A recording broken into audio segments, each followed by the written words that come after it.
교과서 몇 페이지지? 29쪽을 보면 면접법이 나와 있습니다. 면접법은 연구자가 연구 대상과의 대화를 통해서 자료를 수집하는 방법입니다.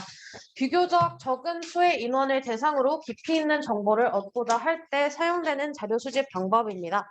면접법은 연구자가 연구 대상에게 연구 주제를 설명하고 연구 주제와 관련하여 질문하는 형태로 진행된다.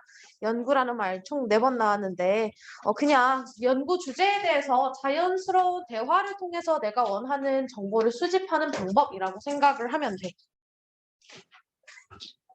연구자가 연구 대상자에게 질문할 때는 미리 정해진 질문을 하기도 하지만 연구 대상자의 반응에 따라 보충 설명을 하거나 추가적인 질문을 하는 등 질문의 구성이나 순서가 달라지기도 한다.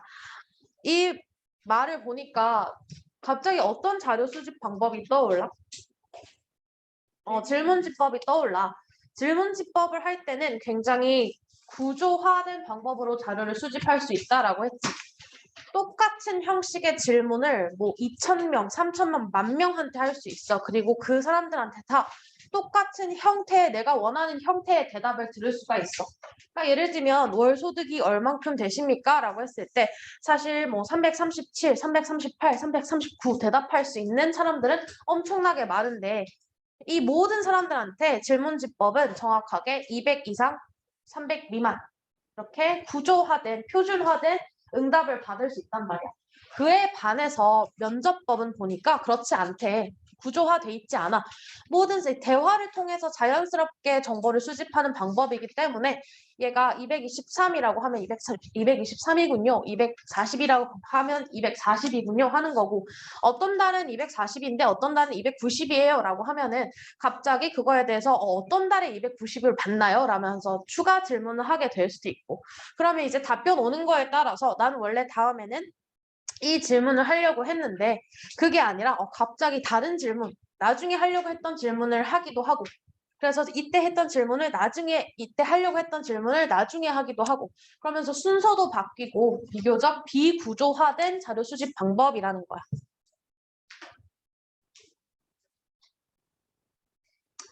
면접법에서는 깊이 있는 질문을 통해 연구 대상자의 숨겨진 의도나 신념, 태도, 느낌을 파악하는 것이 중요하다. 이런 말 어디서 많이 들어보지 않았어, 이것도? 우리 질적 연구할 때 이런 단어들 많이 썼었어. 파악하는 게 중요하다. 연구자가 직관적으로 통찰하는 게 중요하다. 직관적인 통찰이 필요하다. 그래서 마치 오은영 박사님께서 지금 금쪽이는 이렇게 대답은 하고 있지만 사실 굉장히 불안한 상태구나 이런 것들을 파악할 수 있는 것처럼 연구자가 이걸 파악할 수 있어야 되는 거야. 연구 대상자의 숨은 의도 또는 어떤 뉘앙스, 느낌, 감정 이런 것들을 파악할 수 있어야 돼. 이를 위해서 연구자는 연구 대상자가 느끼는 감정에 공감하면서 이것도 질적 연구하면서 봤었지. 감정이입적 방식을 가지고 보면서 자연스럽고 편안한 분위기에서 면접을 해야 한다. 연구자와 연구 대상자 사이에 신뢰관계가 형성이 되어야 한다.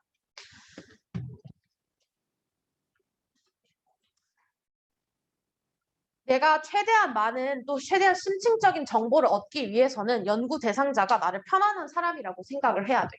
이러한 신뢰관계를 다른 말로 뭐라고 하냐면 이거를 영어로는 레포라고 하는데 그래서 한국말로 레포라고 하기도 하고 라포라고 하기도 해. 이러한 신뢰관계 자체를 라포라고 해. 그래서 연구 대상자와 라포가 형성이 돼야 돼. 라포라는 말도 어디서 많이 쓰이냐면 교육학에서 많이 쓰여요. 왜냐하면 교사와 학생 간의 신뢰관계가 형성이 돼야 된다. 라포가 형성이 돼야 된다라고 쓰이거든. 이게 어떤 말이냐면 너네 예를 들어서 3월 2일 날에 날 올해 처음 본 학생들도 많을 거야. 내가 3월 2일 날에 다짜고짜 학교 다니는데 힘든 점은 없어? 너 누구랑 친하게 지내? 좋아하는 과목은 뭐야? 이러면 부담스러워가지고 대화를 빨리 종료하려고 했겠지. 근데 나를 이제 한 달간 봐오고 3달간 봐오고 10달간 1년간 봐온 학생들은 내가 이런 장난을 치면 선생님이 이렇게 반응하겠지? 또 내가 이런 말을 하면 선생님이 이렇게 반응하겠지? 라고 예상되는 게 있잖아. 이 관계에 대한 어느 정도의 신뢰가 있는 거잖아. 이 사람을 무조건 신뢰한다라기보다는 내가 이렇게 얘기하면 이렇게 반응하겠지? 이 관계에 대한 신뢰, 이 관계에 대한 안정성이 있는 거야. 그러니까 이런 관계 형성이 되어 있어야지만 면접자가 이 연구 대상자한테 질문을 했을 때 연구 대상자가 편안하게 자기의 심층적인 얘기를 하고 편안하게 계속해서 대화를 이어나갈 수 있다라는 거야. 그래서 이러한 신뢰 관계가 형성되는 게 되게 중요한데 면접법 할 때 계속 나오는 얘기가 면접법은 시간과 비용 측면에서 비효율적이다 이런 말이 계속 나오잖아. 근데 단순히 면접하는 그 시간만 가지고 시간과 비용적으로 비효율적이다라고 얘기하는 게 아니야. 이러한 레포 형성 시간까지 다 포함해서 시간과 비용 측면에서 비효율적이다라고 하는 거야. 왜냐면 연구 대상자한테 한 명 한 명 관계 형성을 하면서 너 나한테 얘기해도 돼. 나는 얘기해도 되는 사람이야. 이런 인상을 심어줘야 되거든. 그러면은 면접하는 시간뿐만 아니라 이 신뢰 관계를 형성하는데 상당한 공을 들여야 돼. 나 믿어도 돼. 나한테 얘기하면 나 비밀 누설 안 해. 나는 뭐든지 다 판단하지 않고 너의 입장에서 생각해줘. 나는 판단하지 않고 너를 같이 판단하지 않고 있는 그대로 다 받아들일 거야.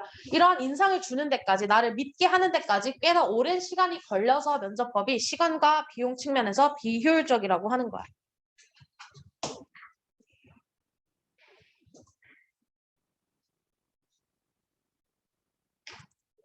그래서 면접법은 질문지법과 달리 글을 모르는 사람한테도 실시할 수 있으며 글을 모르는 사람, 다른 말로 뭐라 그러지? 문맹자에게도 실시할 수 있으며 연구에 필요한 깊이 있는 정보, 심층적인 정보를 자세히 들을 수 있어서 심층적 자료를 얻는 데 장점이 있다. 그러나 다수 대상자를 면접할 때는 시간과 비용이 많이 들고, 즉 시간과 비용 측면에서 비효율적이고 연구 목적에 적합한 연구 대상자를 선정하는 데 어려움이 따른다. 굉장히 소수 표본을 가지고 연구를 해야 되는데 이 소수 표본을 누구로 선정을 할 것인가? 누구한테 얘기를 들어야 내가 원하는 정보를 얻을 수 있을 것인가? 이걸 선정하는 그 자체에도 어려움이 있고 또한 소수 표본이기 때문에 어떻게 일반화할 수가 없지. 아주 적은 몇 명의 사람들한테만 얘기를 들어놓고서는 우리 뭐 성지고 학생 딱 10명한테만 얘기를 들어놓고서는 이게 성지고 학생 전체 의견이야 라고 일반화하면 안 되는 거죠. 또한 자료 수집 과정에서 연구자의 주관적 가치나 편견이 개입할 수 있다. 그래서 유의점으로 레포 형성, 신뢰관계 형성과 별개로 연구자는 연구 대상자에 대한 편견을 가지면 안 된다라고 하지만 연구자도 어쨌든 사람이잖아. 그럼 이런 신뢰관계가 형성되는 도중에 이 사람에 대한 생각이 들잖아. 어떠한 생각이 든단 말이지. 그러면은 내가 봤을 때 이 사람은 좀 뺀질거리는 것 같아. 그래서 대답을 했을 때 실제로 솔직하게 대답한 걸 수도 있지만 이 사람 뭔가 거짓말하는 것 같은데? 라고 생각을 해버릴 수도 있고 이렇게 연구자의 주관적 편견, 이런 가치 이런 것들이 개입될 가능성이 높아. 저 밑에 심층적 면접은 어떻게 이루어질까? 지식 더하기 자료를 보면 심층 면접은 연구자가 표준화된 질문을 연구 대상자에게 그대로 하는 것이 아니라 그러니까 표준화되어 있지 않은 방법인 거지. 구조화되지 않은 방법인 거지. 심층적으로 논의할 주제를 중심으로 면접이 이루어지는 것으로 연구자와 연구 대상자 사이에 상호작용이 이루어지는 조사 방법이다. 연구자는 연구 대상자에게 물어볼 질문에 대한 일반적인 계획을 세우지만 구체적으로 어떤 질문을 어떤 순서로 할지는 정하지 않는다. 그러니까 이것도 역시 비구조화된 방법이라는 거를 다시 얘기하고 있고 연구자는 대화의 방향만 설정할 뿐이다. 심층 면접에서 이상적인 것은 연구 대상자가 대부분의 이야기를 하는 것이다. 연구자가 면접 시간에 5% 이상 이야기한다면 그것은 도가 지나친 것이다. 또한 연구자는 질문 내용에 대한 사전 지식을 충분히 갖추고 있어야 된다. 내가 질문 내용을 숙지하고 있어야 돼. 질문 내용도 숙지하고 있어야 되고 이 전체적인 연구 주제에 대해서 굉장히 통달한 상태여야 돼.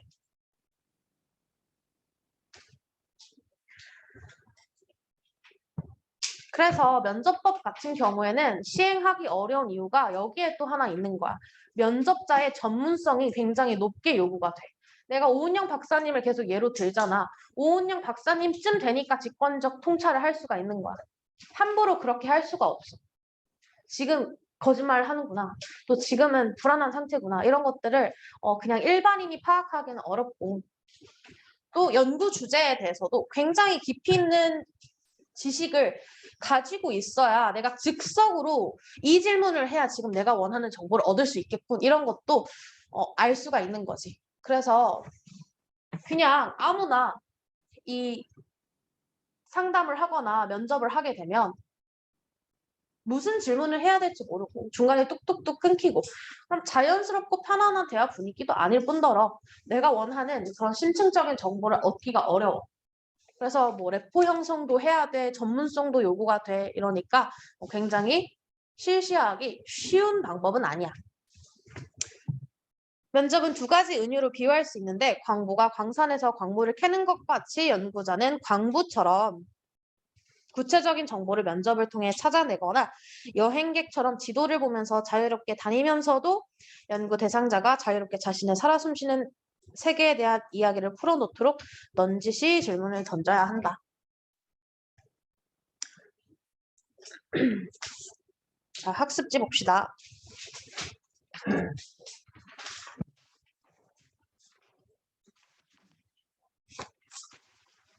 면접법은 연구자가 조사 대상자와 직접 대면해서 어떤 질문지처럼 어떠한 문서를 매개로 만나는 게 아니라 직접 만나서 직접 물어보는 거야. 그래서 대면을 통해서 대화를 통해 자료를 수집하는 방법이고 장점으로는 심층적 내용을 깊이 있게 질문할 수 있어. 문맹자한테도 실시할 수 있고 그래서 수많은 금쪽이들이 사실은 문맹자인데 금쪽이들이 다 연구 대상자가 될 수 있는 거잖아. 또 응답률이 높고 설문에 답해주세요라고 하면은 그거를 이제 무시하고 가기가 쉬운데 직접 면접에 응해주세요라고 하면서 물어보면 눈앞에서 물어보면 급식에 대한 만족도가 어때라고 사람이 앞에서 물어보면 이 종이로 체크해야 되는 것보다 훨씬 더 무시하기 어렵지. 그러니까 응답률이 높아. 그리고 응답의 정확성이 비교적 높아. 그러니까 성의도가 더 높다라는 거야. 응답을 할 때 실제로 사람이 앞에서 물어보니까 골똘히 생각해서 대답을 하게 된다는 거지. 그 질문에 대한 보충 설명과 추가 질문이 가능해서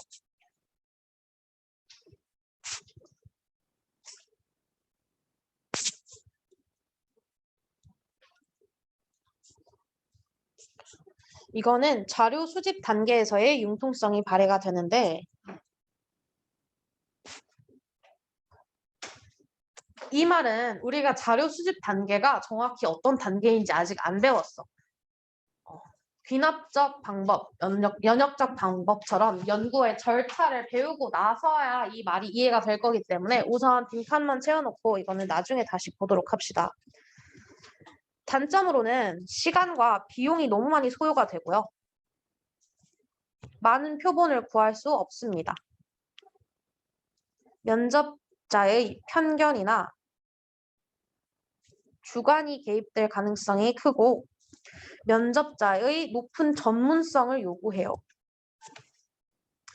반드시 사전교육이 필요한 부분이고 특히나 많은 면접 조사자를 활용할 때 조사자의 진행 능력에 따라 수집되는 정보의 양과 질의 차이를 확인할 수 있는 것에서 이 면접자의 전문성이 중요하구나라는 것을 확인할 수 있다는 거죠.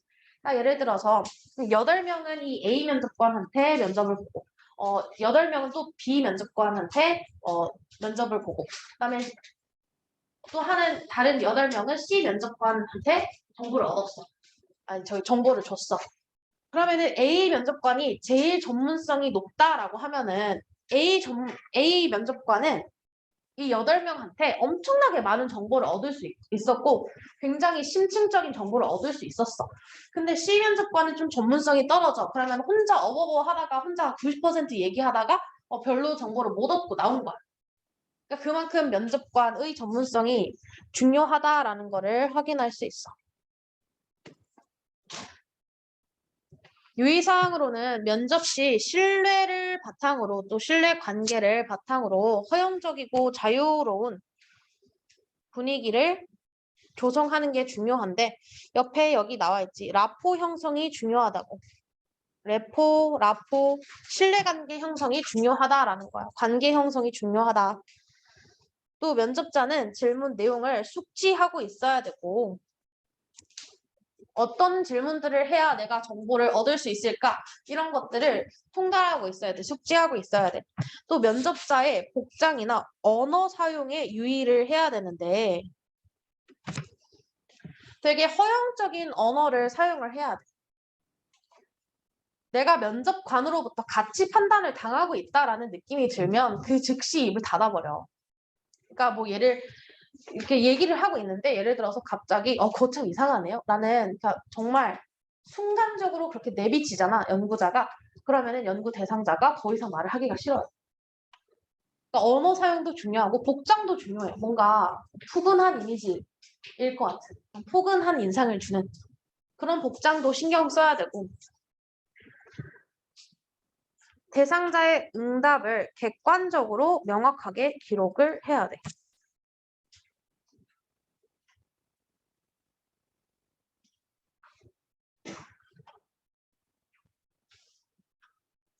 유용한 상황은 비교적 작은 표본, 소수 표본으로부터 깊이 있는 정보를 얻고자 할 때 그때 유용하고 깊이 있는 심층적이라 해도 되긴 하는데 깊이 있는 정보를 얻고자 할 때 유용하고 그렇기 때문에 얘는 무슨 연구 방법과 가장 연관성이 클까? 얘는 질적 연구랑 연관이 많이 됩니다.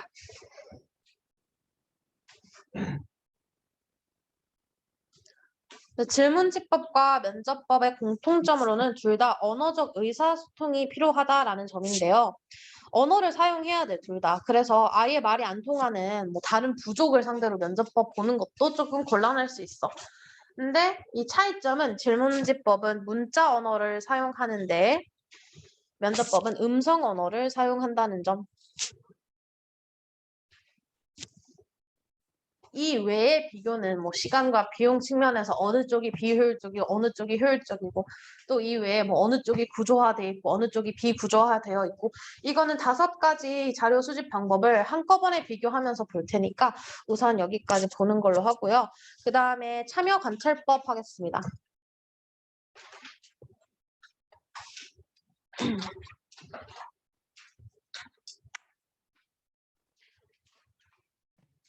참여 관찰법이란 연구자가 연구 대상자들과 함께 생활하면서 그 집단 속에 들어가서 참여를 하면서 그들의 모습을 직접 관찰하여 자료를 수집하는 방법이다.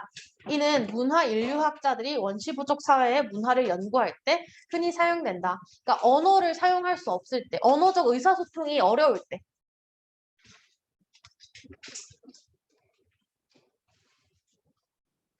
참여관찰법은 연구자가 직접 보고 듣고 느끼면서 자료를 수집하기 때문에 현장에 생생한 자료를 얻을 수 있는 장점이 있다. 그래서 내가 옛날에 그 급식 만족도 얘기를 하면서 내가 뭐라 그랬어. 나는 사실 내가 급식에 대해서 어떻게 생각하세요? 라고 누가 물어본다면 나는 랍스터 나온 날은 정말 너무 황홀했는데 근데 흰쌀밥이랑 김치 나온 날은 너무 힘들었어요. 그런 날은 먹기가 싫어요. 라고 대답을 할 거다라고 했잖아. 근데 내가 기억하는 거는 랍스터와 같은 엄청났던 날 그리고 김치와 밥 이렇게 나왔던 굉장히 빈약했던 날 위주로 기억을 하지만 실제로 매일매일 나를 관찰을 한다면 아마도 내가 냉동고기를 싫어한다는 것을 알 수 있을 것이다. 내가 아마도 뭐 나물 같은 걸 잘 안 먹는다라는 것을 알 수 있을 것이다라고 했지. 그래서 관찰할 때 제일 정확한 정보를 얻을 수 있다라고 했잖아. 왜냐하면 면접이든 질문지법이든 사람의 기억을 바탕으로 응답을 듣는 거기 때문에 조금 사람마다 기억하는 정도에 따라서 응답이 다를 수도 있다고. 왜곡될 수도 있다고.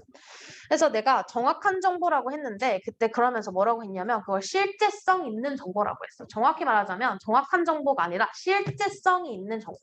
생생한 정보, 실제성 있는 정보. 정보의 실제성이 확보가 된다라는 점에서 큰 이점을 가지고 있어.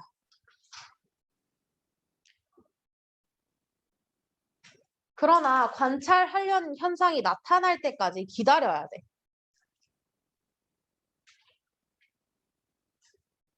계속 그 동안에 계속 참여하고 계속 관찰하고 있어야 돼. 뭐 급식 같은 경우에는 매일매일 먹으니까 이런 거는 좀 비교적 편할 수도 있어.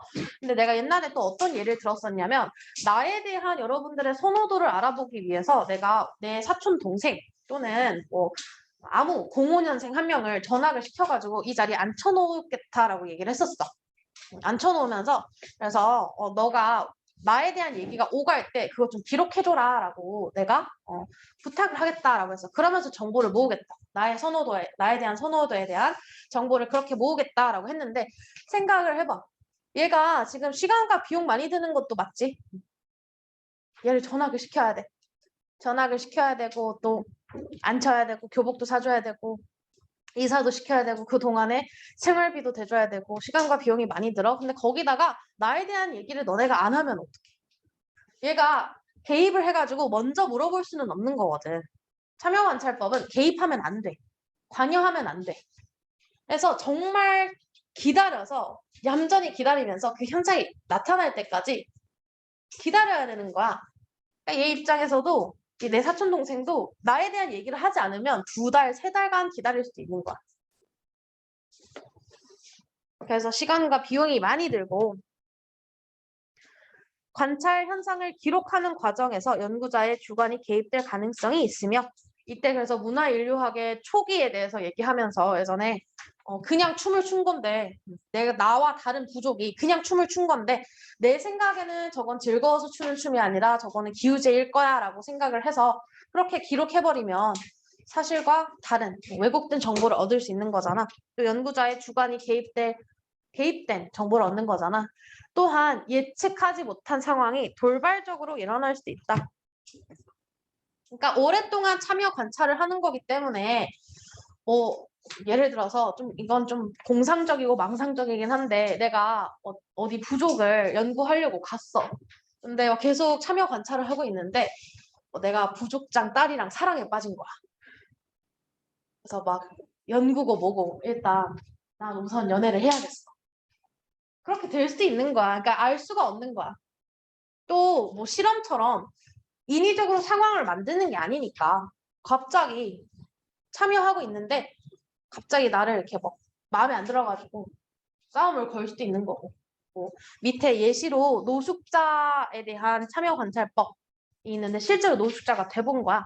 근데 노숙자 생활을 하고 있다가 뭐 다른 노숙자랑 뭐 영역 싸움이 날 수도 있는 거고 그러면은 연구를 하기가 아무래도 곤란하고 그런 상황들이 발생할 수도 있다. 참여관찰법으로 자료를 수집할 때는 연구자는 연구 대상자들의 생활에 끼어들어 참견하는 등 연구 결과에 영향을 미치는 행동을 하지 말아야 된다라고 돼 있으니까 그러니까 개입을 하면 안 돼. 그렇지 않으면 참여관찰법을 통해 얻은 자료가 연구 대상자의 생활을 제대로 나타내지 못할 수도 있다. 내 사촌 동생이 앉아 있는데 내 사촌 동생이 계속 어디 가는 곳마다 주민 선생님은 어때? 주민 선생님은 어때? 계속 이렇게 물어보는 거야. 근데 뭔가 눈치를 챈 거지, 애들이. 그래서 쟤 약간 뭔가 이상한데? 뭐 왜 저렇게 쌤 얘기를 많이 하는 거야? 이러면서 괜히 앞에 얘가 스파이구나 하고 좋아 이러면서 괜히 거짓말하고 그럴 수도 있다라는 거지. 그럼 나 지금 실제 정보를 얻은 게 아니잖아. 정보의 실제성을 확보를 하기가 좋은데 그 이점이 다 사라지는 거잖아.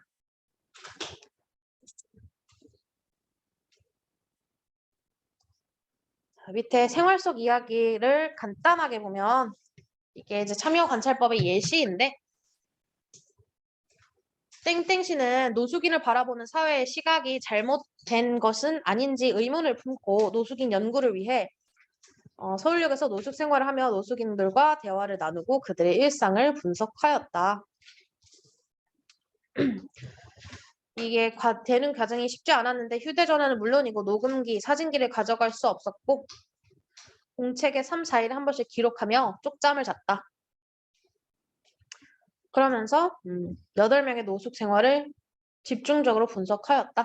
그래서 참여관찰법을 했어. 자, 다시 학습지를 통해서 정리를 해봅시다. 참여관찰법은 연구자가 현장에 직접 참여하여 대상의 행동을 관찰하고 자료를 수집하는 방법으로 장점은 의사소통이 어려운 대상도 조사를 할 수 있다라는 거, 자료의 실제성을 확보할 수 있다라는 거, 생생한 정보를 얻을 수 있다라는 거, 그리고 언어나 문자로 표현할 수 없는 정보를 얻을 수 있다라는 거, 자연스러운 현상을 파악할 수 있는 가장 비구조화되고 가장 비표준화된 자료다. 심지어 개입조차도 안 하잖아. 개입을 허용하지도 않잖아. 그러니까 정말 있는 그대로 그때그때 즉흥적으로 기록하고 참여하고 관찰하는 것뿐이야. 이때 이것도 역시 나중에 연구 절차를 하면 다시 볼 텐데 우선 연구 설계 과정 중 융통성을 발휘할 수 있는 자료 수집 방법이고 단점으로는 관찰하고자 하는 현상이 나타날 때까지 기다려야 한다. 즉 시간과 비용이 많이 들어간다. 비효율적이다. 관찰자의 편견이나 선입견이 들어갈 가능성이 크다. 또 예상치 못한 변수가 발생할 경우 통제를 하기가 곤란하다. 자료 수집 단계에서 한계에 부딪힐 수 있다. 유용한 상황은 의사소통이 어려운 상황에 질적 연구와 가장 연관성이 많다. 심층적인 정보인 거잖아. 이것도 역시 연구자가 파악하고 해석해야 되는 정보들이고.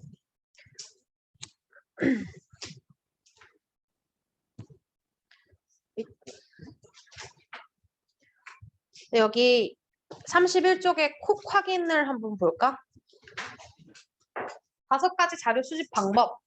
기억에서부터 미음까지 보고 이 기억에서 미음부터 미음까지 설명하는 자료 수집 방법을 한번 얘기해 봅시다. 기억, 연구자가 연구 대상자와의 대화를 통해 자료를 수집하는 방법은 무슨 방법이야? 니은, 이미 존재하는 문헌에서 연구에 필요한 자료를 수집하는 방법은? 문헌연구법. 디귿, 조사 대상자에게 질문지를 나눠주고 답변을 하게 하여 자료를 수집하는 방법은? 리을, 인위적인 상황에서 변수를 조작하여 나타난 변화를 측정하여 자료를 수집하는 방법은? 미음, 연구 대상자들과 함께 생활하면서 그들의 모습을 직접 관찰하여 자료를 수집하는 방법은? 참여관찰법. 5가지 자료 수집 방법을 봤습니다. 학습지 15쪽을 보면 이 자료 수집 방법 간의 상호 비교, 분석을 한번 해볼 텐데 서로의 특징을 한번 비교해 보는 거예요. 여기서 제가 1이라고 쓰는 것은 가장 높은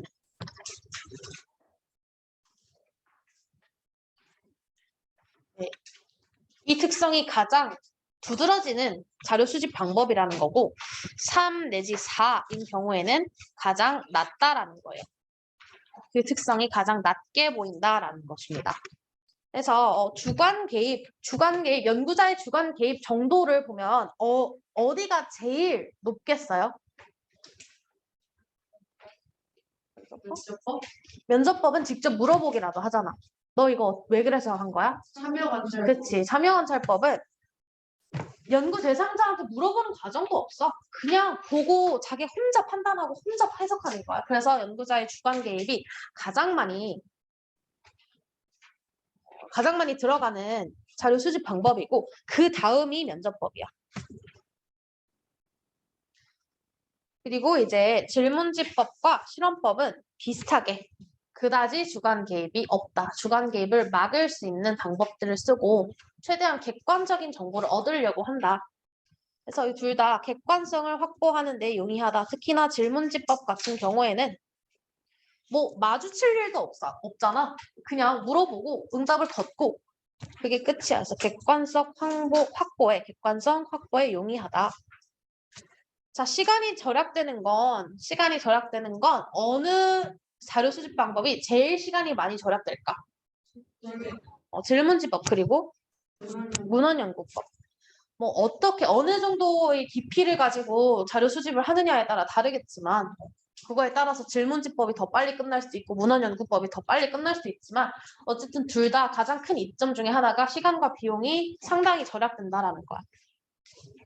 어느 쪽이 제일 시간과 비용 측면에서 비효율적이야? 참여관찰법이 제일 비효율적이야. 계속 그 안에 참여하고 있어야 돼. 그 중간이 면접법. 자, 조작을 할 수 있고 내가 내 의도대로 조작할 수 있고 내 의도대로 통제를 할 수 있는 정도가 어느 쪽이 제일 강하겠어? 실험법. 실험법은 내가 원하는 정보만 딱 얻기 위해서 나는 상황 자체를 인위적으로 조작을 할 거야. 이쪽은 아예 이 독립변인을 처치를 못 받도록 나는 그걸 통제를 해버릴 거야. 라고 할 수 있으니까 실험법이 조작하고 통제할 수 있는 정도가 가장 강하고 그 다음이 질문지법이지. 이것도 내가 원하는 정보를 미리 정해놓고 네가 월소득이 얼마인지 내가 원하는 형식으로 대답을 해 라고 할 수 있으니까 내가 원하는 이 자료를 수집하는 그 정보의 유형을 조작하고 통제할 수 있는 거잖아. 그 다음이 이제 면접법이고 면접법 제일 조작이나 통제를 할 수 없는 그러니까 면접법은 역시나 물어볼 수라도 있어. 내가 이 정보를 얻고 싶어. 그러면은 직접 물어볼 수라도 할 수 있어. 물어보기라도 할 수 있어. 근데 참여 관찰법은 개입을 전혀 허용하지 않잖아. 그러니까 전혀 조작을 할 수 없고 전혀 통제를 할 수가 없어. 구조화의 정도는 어디가 제일 높을까? 그때 자료 수집 방법을 하면서 내가 얘기했었어. 이게 제일 구조화의 정도가 높다고. 실험. 질문지법. 구조화의 정도가 높다는 게 굉장히 체계적이고 순서라든지 이런 것들이 다 똑같은 거야. 다 표준화되어 있는 거야. 그 다음이 실험법. 제일 비구조화된 게 참여관찰법. 그다음에 면접법. 그래서 각각의 유용한 상황을 한번 생각해 볼까? 질문지법은 다수를 대상으로 똑같은 정보를 얻어야 될 때 유용하지. 면접법은 소수에게 심층적 정보를 얻고자 할 때 유용하지. 또는 깊이 있는 정보.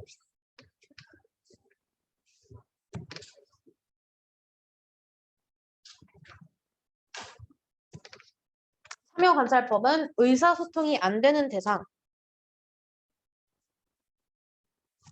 상대로 자료 수집해야 될 때, 문헌연구법은 시간적, 공간적 제약이 있을 때,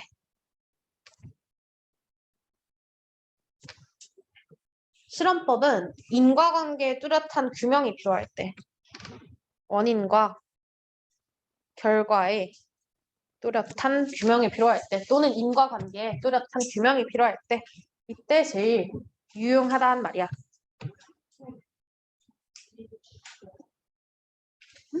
조기급식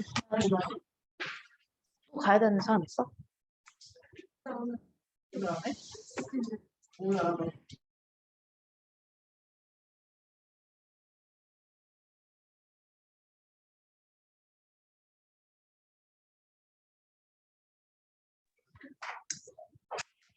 자, 지금 같이 그냥 바로 세 문제 같이 풀어볼게요.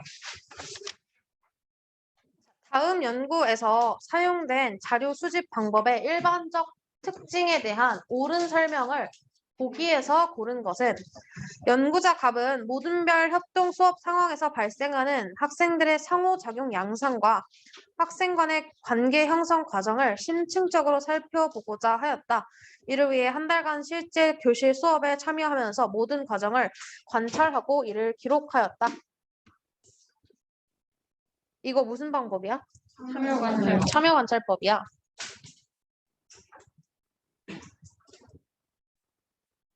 참여 관찰법의 특징을 한번 골라봅시다. 기업, 문맹자를 대상으로 실시할 수 있다. 맞지? 글을 몰라도 심지어 말을 아예 못해도 할 수 있어. 자료의 실질성을 확보하기 용이하다. 맞아요. 맞지? 구조화, 표준화된 자료 수집 방법이다.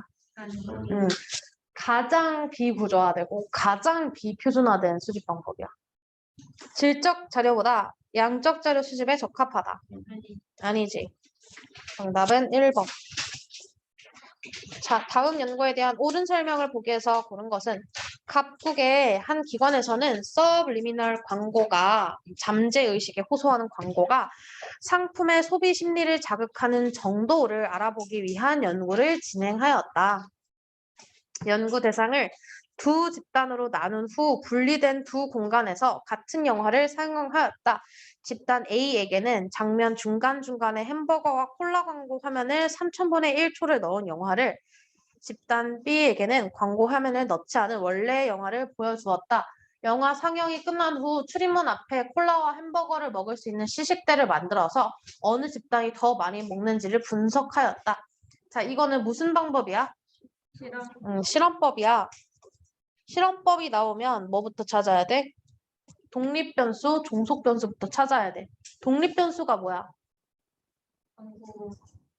광고 여부인 거지. 얘가 광고를 받는지 안 받는지 그 여부가 독립변수인 거야. 그리고 뭐가 종속변수야? 여기서 가설에 있는 변수로 한번. 상품의 소비 심리. 이게 종속변수야. 자극하는 정도. 그래서 독립변수와 종속변수가 헷갈리면 이렇게 얘기해보면 돼.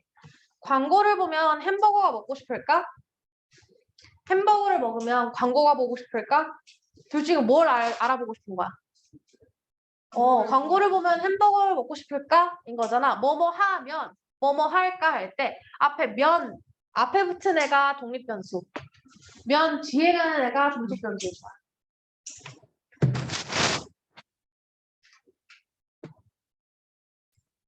실험 집단 어디야?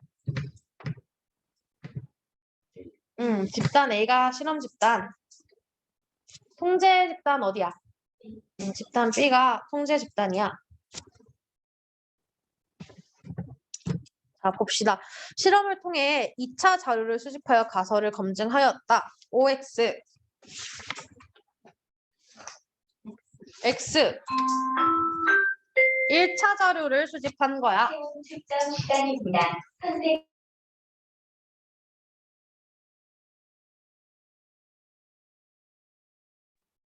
근데 이렇게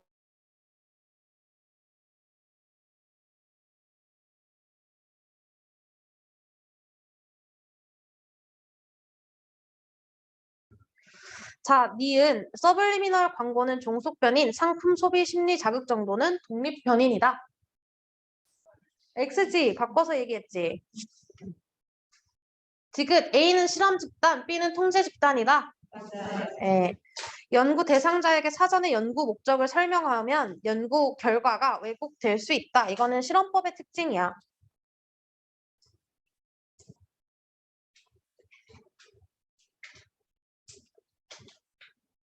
정답은 디귿과 리을.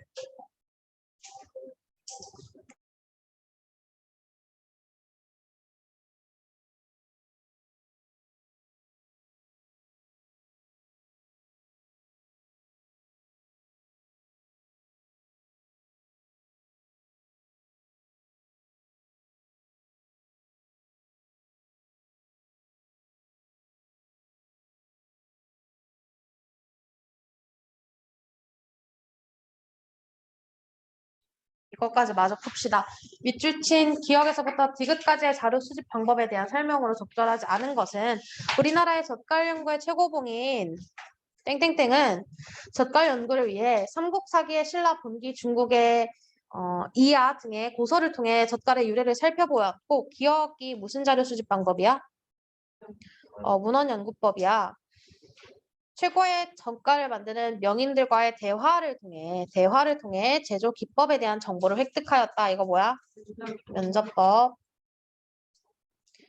또한 실제로 그들이 젓갈을 만드는 과정을 관찰하고 기록해서 뭐야? 참여관찰법. 자, 1번 대부분의 연구에서 기역은 단독으로 혹은 보조적으로 사용된다. 대부분의 연구에서 문헌 연구법이 사용이 되는가? 사용돼. 기존 연구의 동향을 파악하기 위해 보조적으로 사용되는 경우도 있고 아니면 문헌 연구법에서 끝나는 경우도 있고 양적 연구 방법 모두의 문헌 연구법은 많이 쓰인다라고 했잖아. 지금 적절하지 않은 거 고르는 거니까. 2번 면접법은 참여관찰법보다 조직화나 통제의 정도가 높은 것으로 조작화나 통제의 정도가 높은 것으로 평가된다.